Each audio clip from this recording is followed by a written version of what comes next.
My next guest is Priyanka Gill, founder and CEO of PopXO, which is India's largest digital community for women. An ambitious entrepreneur, she built the company into a highly tech-driven, data-driven media tech platform. But let that not confuse you. It is also a massively consumer-centered, consumer-driven brand.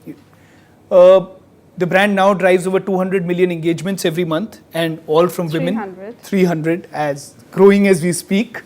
In June 2017, Priyanka launched Plixo, India's largest influencer marketing program.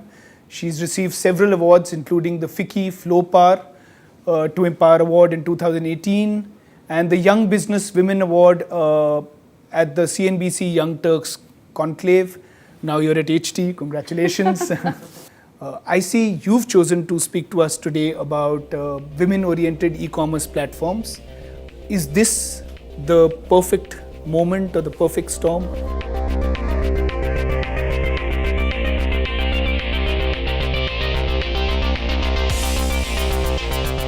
I think women have been a story that's been happening for a while, and brands and marketers have just been slow to understand what it's all about, right? If you look at even traditional households, decisions, while on paper might look it's a male credit card that's being swiped, but women are often the influencers behind decisions that happen. I mean, the first rule and law of marketing, as all of you already know, is find the user where she is. And millennial women are on their mobile phones, right? Magazines, paper magazines, all of us know what the readerships are on those. So if you have to reach your female consumer, if you have to reach her on the mobile phone, you use mediums that speak to her in a way that she likes and understands, right? No woman today likes being spoken down to. No woman today likes being stereotyped. No woman today likes being told that she's less in any capacity. But a lot of the messages that we get from ads, etc., do exactly that. So if you're talking to the millennial woman today, you have to understand her way and speak her language in a way that she feels an affinity to your brand. Simple ways of doing that are, I mean, pink is, of course, classic, right? It's easy, it's lazy, and you just turn something pink and you suddenly are female friendly. It's exactly not that. It's in many ways going deeper to understand who she is, what her motivation is, and why is she going to be buying a financial product, and what motivates her to do that.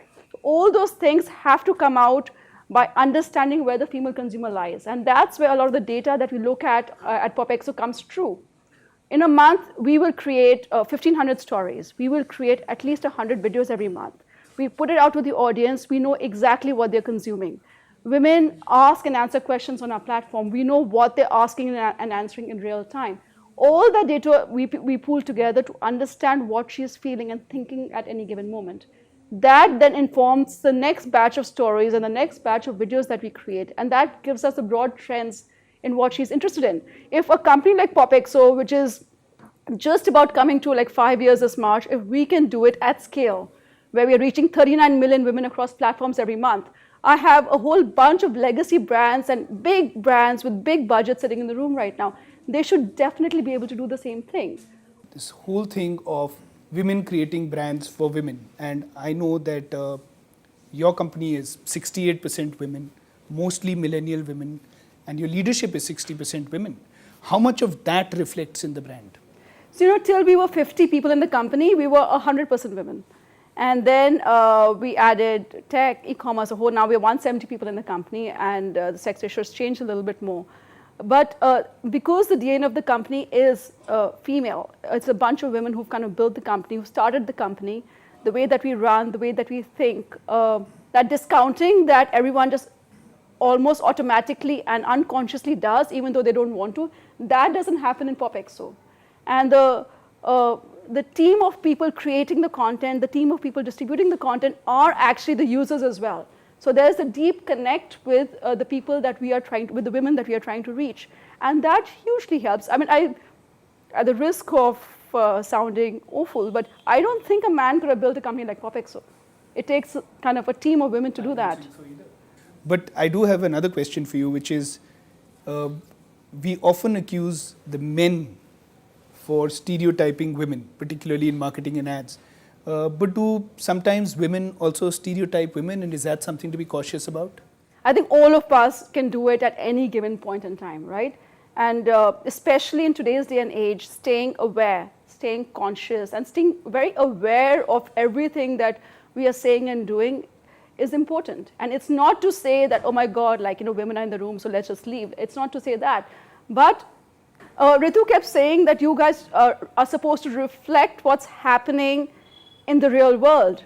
But I also worry that every single time an ad plays in which a woman is being shown anything less, you're also telling the young girl watching that ad, this is what reality is, right? So that has to change, because it's a self kind of perpetuating circle at this point. Marketers believe, predominantly male marketers believe that women are a certain way, so that's what they portray. The young women who are watching it then get told that reality is like this. So then you have to kind of squeeze yourself in a corner. So, I mean, you guys are kind of the perfect audience that can actually put a stop to what I think is a complete travesty. And don't do it for any empowerment reasons. Do it for the bottom line, because that is where you will begin to see a positive impact. Thank you very much. That was fantastic. And I think wonderful to go from the need for communities to real communities and communities that are profitable, and the ability to actually build not just a successful brand, but a successful business around women as customers. And I think the lessons are telling. Thank you so much. Thank you so much.